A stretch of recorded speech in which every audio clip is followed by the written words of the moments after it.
안녕하세요. 파상관제인 홍해필 변호사입니다. 예, 오늘부터는 개인회생 실무 중 개인회생 채권에 대해서 알아보겠습니다. 지난번에 이제 개인회생 재단 채권하고 뭐 부인권, 환치권, 별채권, 상해권 했는데 이제는 개인회생 채권입니다. 그래서 개인회생 채권의 의의, 그 다음에 기한 미도래 채권, 조건부 채권 등의 평가, 그 다음에 세 번째 우선권 있는 채권과 후순위 채권, 네 번째 개인회생 채권의 확정 문제. 이렇게 큰 네 파트로 이루어진 것 같아요. 자, 그럼 먼저 개인회생 채권의 의의부터 보겠습니다. 법률상의 정의. 개인회생 채권은 채무자에 대하여 개인회생 절차 개시 결정 전의 원인으로 생긴 재산상의 청구권을 말합니다. 파산은 이제 파산 선고 전의 원인으로 생긴 재산상의 청구권, 뭐 비슷하죠. 항상 결정 전, 선고 전의 원인으로 생긴 재산상의 청구권을 말합니다. 581조 제1항. 다만 개인회생 절차 개시 결정 후의 이자 등과 같이 개인회생 절차 개시 후에 생긴 채권이라 하더라도 법이 예외적으로 이를 개인회생 채권으로 하고 있는 것이 있습니다. 개인회생 절차 개인회생 채권의 산정의 평가 등에 관해서 파산 절차를 준용하고 있습니다. 개인회생 채권의 요건. 첫째, 개시결정 전이 원인으로 생긴 것이어야 합니다. 따라서 개시 후의 원인으로 생긴 청구권은 예외적인 경우를 제외하고는 개인회생 채권에 대해 해당되지 않습니다. 그렇다고 하여 개인회생 절차 개시결정 전에 현실적으로 발생한 채권만이 개인회생 채권이 되는 것은 아니고요. 원칙적으로 의사표시 등 채권의 성립에 필요한 발생 원인이 주된 부분, 즉 청구권 발생의 기본적 요건 사실이 개인회생 절차 개시 결정 전에 갖추어 있으면 족하다고 합니다. 이와 같이 채권인 기한부 채권, 이와 같은 채권인 한 기한부 채권, 불확정 기한부 채권, 해제 조건부 채권, 정지 조건부 채권은 물론 장래의 구상권 같은 장래의 청구권에도 관계없습니다. 그러니까 주요 발생 원인이 선고 전, 개시 결정 전에만 생기면 됩니다. 파산도 마찬가지입니다. 채무자에 대해 인적 청구권이어야 합니다. 따라서 채무자가 물상보증인 경우와 같이 특정 재산을 가지고 물적 책임을 지는 담보물권 자체는 개인회생 채권이 되지 않습니다. 또한 소유권에 기한 물권적 청구권, 특허권, 기타의 무채재산권에 기한 물권적 청구권, 유사의 청구권 등은 개인회생 채권에 해당되지 않고 환치권이 된다 그랬죠. 다만 이들 물권 기타의 절대권의 침해를 이유로 하는 손해배상 청구권, 부당이득 반환 청구는 개인회생 채권에 해당합니다. 한편 별채권부 채권과 같이 담보물권과 채권적 청구권을 동시에 갖고 있는 경우에는 별채권의 행사에 변제받을 수 없는 잔여액, 부족액이라 그랬죠. 예정 부족액, 부족액이 하나여만 개인회생 절차에서 권리를 행사할 수 있습니다. 이게 파산에서 마찬가지죠. 따라서 변제계획안 작성 당시 아직 별채권이 행사되지 아니함으로써 잔여채권이 확정되지 않는 경우에는 별채권의 목적물이 평가액을 초과하는 피담보 채권액을 이등의 개인회생 채권으로 보고 이를 기초로 변제계획을 작성하게 됩니다. 회생위원은 변제계획이 인가된 후 별채권자가 별채권이 행사해야 변제받을 수 없는 잔여채권이 확정될 때까지 채무자가 임치한 금원 중 별채권 예정 부족액에 상응하는 변제 금액의 지급을 유보하여 두어야 합니다.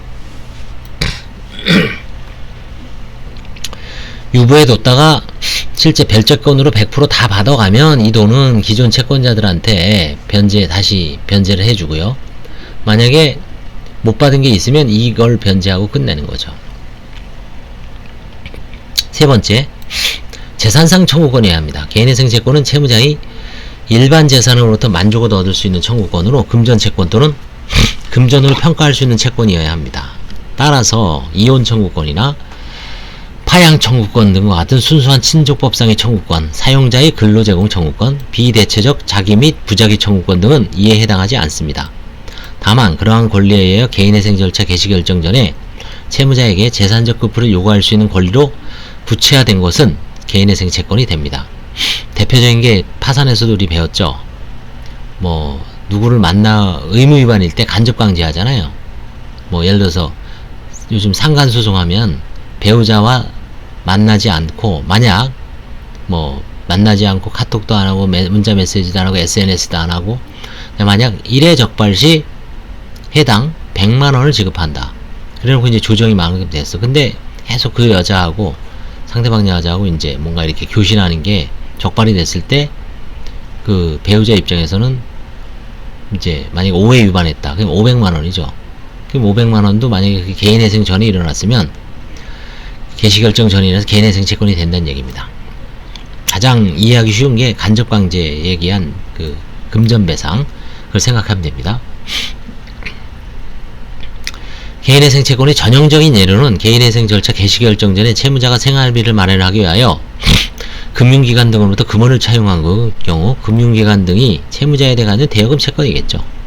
개시결정 전에 채무자가 신용카드로부터 신용카드를 발급받아 물건을 구입하거나 식대 등에 사용한 경우에 신용카드 회사가 채무자에 대해 갖는 신용카드 이용대금 채권, 그리고 개인회생 절차 개시 신청 전에 영업소득자인 경우에 채무자가 거래처로부터 원자재를 구입하고 아직 지급하지 않은 물품 대금 채무 등을 들 수 있습니다.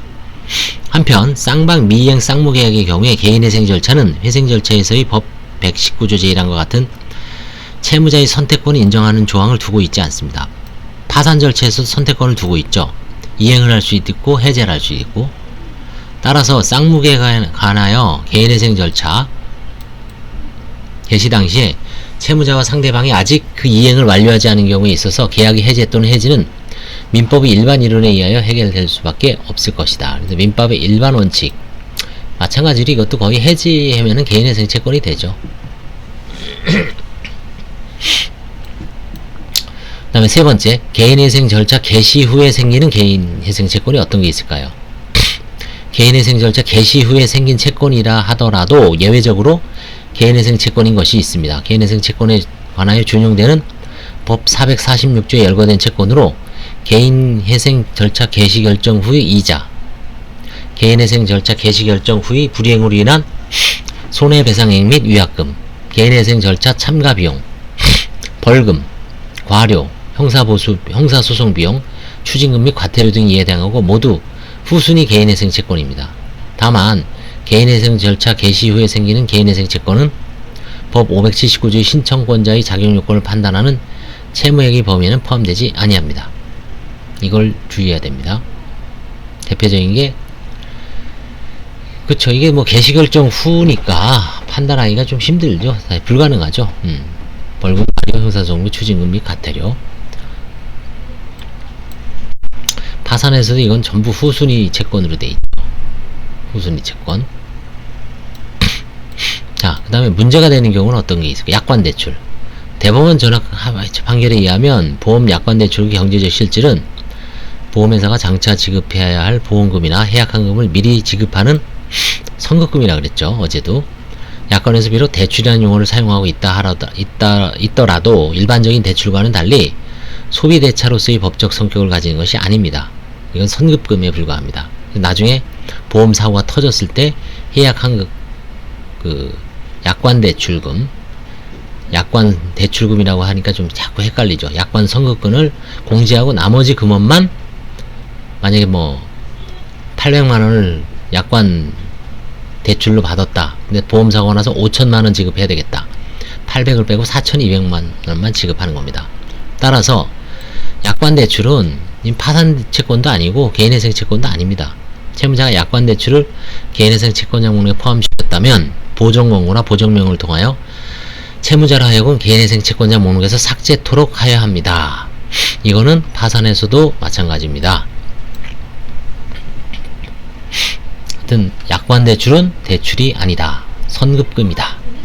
따라서 대여금이 아니기 때문에 개인회생 채권이나 파산채권이 안 되기 때문에 채권자 목록에는 집어넣어서는 안 되고, 집어넣었다 하더라도 뭐 면책도 되지 않습니다. 효과가 없습니다. 그래서 그거를 나중에 CCBV가 문제될 수 있기 때문에 명확히 하는 취지에서 실무상으로는 삭제토록 권고하고 있습니다. 보험설계사의 환수금 채무. 보험설계사가 보험계약을 성사시키면 보험회사가 수수료를 미리 지급하죠. 미리 지급하는 대신 차후에 계약자가 보험계약을 해지하거나 보험료 미납으로 계약이 실효된 경우에는 이미 지급한 수수료를 환수하는 것이 업계의 관행이죠. 이 환수당해서 파산 절차에 들어오는 분 많이 봤습니다. 보험 독립대리점 GA 아니면 뭐 영업 설계사, 영업수당을 받는 분 중에서도 상당히 많습니다. 개인회생 절차 개시 결정 당시 이미 발생한 한수금 청구권을 채권자 목록, 회생 채권자 목록에 기재하는 것은 별 문제가 없을 것이나 장래 발생 가능한 환수금 청구권을 개인회생 채권자 목록에 기재할 것인지가 문제가 되네요. 다만 이러한 논의는 채무자가 보험 설계사이었던 경우 혹은 이전 보험회사에서 해촉되고 현재 다른 보험회사에서 위촉되어 영업을 하고 있는 경우에 하나에 발생하는 것이며, 보험회사의 이동 없이 지속적으로 보험 설계사로서 영업을 하고 있는 경우에는 수수료에서 공제하는 식으로 처리될 것이므로 문제가 되지 않을 것이다. 그죠? 별 문제가 안 되죠. 이거는 이제 해촉되거나 이제 스톱 됐을 때, 자, 그럼 어떻게 될 것인가? 환수금 채권이 발생하면 계약자의 계약 해지 등이 조건에 좌우되므로 조건부 채권으로와 그 전액을 개인회생 채권으로 기재하고 미확정 채권으로 처리하면 될 것이다. 미확정 채권으로 여기 10항에 기타 사항란에 하네요. 그러니까 변제기간 종료 시까지 조건이 성취되지 않을 경우에는 다른 해인 회생 채권자들에게 안분 배당한다는 취지를 반드시 기재하도록 한다. 그러니까 해지가 되면, 그죠? 해지가 되면 조건이 성취되면 이제 한수금이 발생하니까 그 보험회사한테 지급을 하되, 뭐 고객이 해지를 안 했어요. 그러면 환수를 안 당해죠. 그럼 개인회생 채권자 목록에 넣어봐야 이미 배당된 거는 다른 채권자들한테 아까 별채권에 설명한 것처럼 마찬가지 똑같이 안분 배당한다.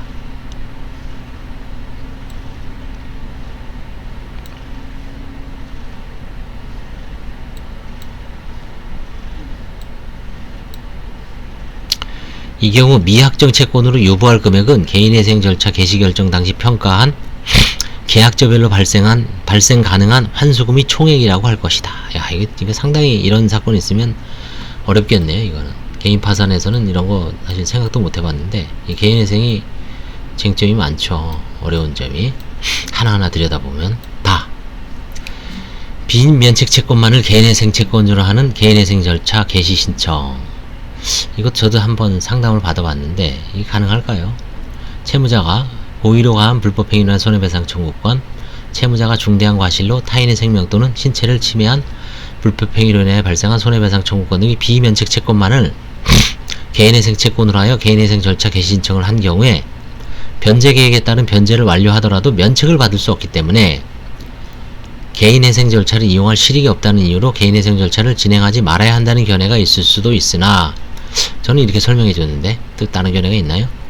개인회생 절차 개시 신청만으로 바로 비면책 채권인 여부를 판단할 수는 없고, 채권자로서는 개인회생 절차를 통해 변제계에 따른 변제를 받은 후 비면책 채권임을 다시 주장할 수 있어 손해가 없으며, 채무자 입장에서는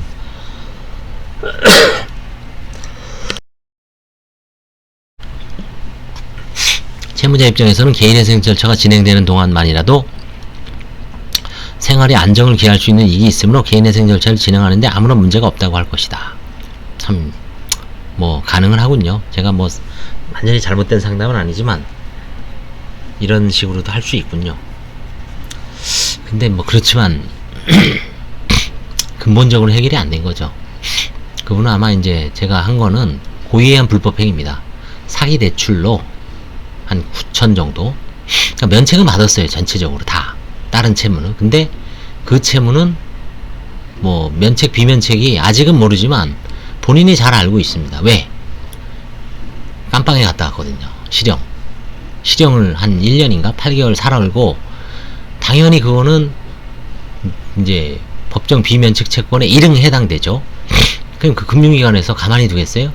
당연히 뭐 손해배상 소송을 한다든지 평생 추심을 하겠죠. 그러니까 이제 결국 이제 실익은 있군요.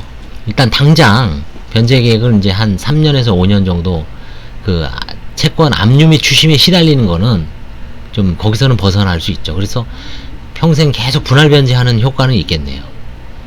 근데 뭐 근본적인 처방은 아니죠. 그렇지만 일단 가능하다. 이게 교과서 입장이니까 다음에 한번 이런 비슷한 설명이 있을 때는 제가 정확하게 다만 이제 그거를 실제로 뭐 선임을 시장에서 일반 소비자들, 의뢰인들이 과연 변호사를 선임할까요? 이런 걸 갖고 잘 선임 안 할 것 같습니다. 뭐 여러 가지 이걸 들고 선임을 권해도 뭔가 면책이 안 되는데 몇백만 원 주고 할 리가 없죠. 다만 그냥 뭐 지금 한 월급 한 200 정도 받는데 자꾸 압류 추심하니까 뭐 귀찮으니까 변제 계획을 짜서 나 1인 가구니까 110, 90만 원만 갚겠다. 그렇죠? n분의 1로 계속 한 뭐 3년이고 5년이 갚고 다시 또 뭐 비변책이죠. 다시 또 그렇게 갚고 이게 가능할지 모르겠어요. 라 개인회생 절차 개시 결정 이후 발생한 조세 등의 청구권에 대한 가산금. 개인회생 개시 결정 전에 발생한 조세 등의 청구권과 당해 조세 등의 청구권에 대한 가산금. 중가산금은 우선권이 있는 개인회생 채권에 해당하죠. 재단 채권이었죠. 이거는 우선권이 있는 개인회생 채권에 해당한다. 여기서 재단 채권이 아니라 개인회생 채권, 우선권이 있는 개인회생 채권에 해당한다. 여기서 개인회생 개시결정 이후 발생한 가산금, 중가산금이 우선권이 있는 개인회생 채권에 해당하는지 문제가 됩니다. 서울회생법원 실무는 개인회생 절차 개시결정일까지 발생한 가산금, 중가산금만을 개인회생 채권 영문에 기재하는 것을 원칙으로 하고 있습니다. 개인회생 절차 개시결정 이후에 발생한 가산금, 중가산금에 대해서는 현재 논의가 계속 중에 있다고 합니다. 이 뭐 회생에서 정립된 게 없는 분야가 있군요. 건강보험료 기타징수금. 건강보험료 중 기타징수금이랑 국민건강보험공단이 건강보험료 외에 보험급여와 관련하여 건강보험법, 민법 등 관련 법률에 따라 징수하는 금원을 총칭하는 것으로 실무상 사용하는 용어라고 합니다. 기타금 징수금의 종류에는 국민건강보험법 제57조에 따른 부당이득 징수금과 같은 법 제58조에 따른 구상금, 그 밖에 보험급여와 관련한 민법 741조 부당이득 반환 청구권, 제750조 불법행위에 따른 손해배상 청구권에 따라 징수하는 금원이 있습니다. 건강보험법 57조에 따른 부당이득 징수금은 체납시 국세 처분의에 따라 징수하게 되며 국세지방세 및 동징수금 납부 기한 전에 설정된 담보권을 제외한 일반 채권에 대하여 우선 징수권이 인정되므로 우선권이 있는 개인회생 채권으로 보고 있습니다. 그러나 국민건강보험법 58조에 따른 구상금 및 민법상 민사상 부당이득 또는 손해배상 청구권에 대한 징수금은 우선 징수권이 인정되지 않고 민사절차에 따라 징수되므로 일반의 개인회생 채권으로 보아야 한다. 이게 이런 견해가 있습니다. 정리하면 57조의 부당이득금은 부당이득 징수금 체납시 국세 체납 처분에 따라 징수하게 되죠. 그래서 이제 우선 징수권이 인정되므로 우선권 있는 개인회생 채권인데 건강보험법 58조에 따른 구상금이 민사상 부당이득 또는 손해배상청의 징수금은 우선 징수권이 인정되지 않기 때문에 당연히 개인회생 채권으로 봐야 된다는 얘기입니다. 58조하고 58조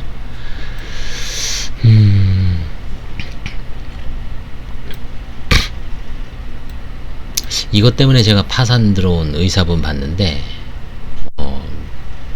상속재산 파산이었는데 면책은 안 되고 이거는 뭐 죽었으니까 이제 면책은 되겠죠. 한정승인 했으니까 이게 뭐 한 몇억 대요. 뭐 병원 2개 차렸다고 이제 고발당해서 의료보험 그 나간 거 다 뭐 1년에 몇 1억씩 막 몇 년에 걸쳐서 그 다 환수 당한 사례인 것 같습니다. 여기 의사분들 이런 게 종종 있죠. 예. 보험과 관련된 업종이니까.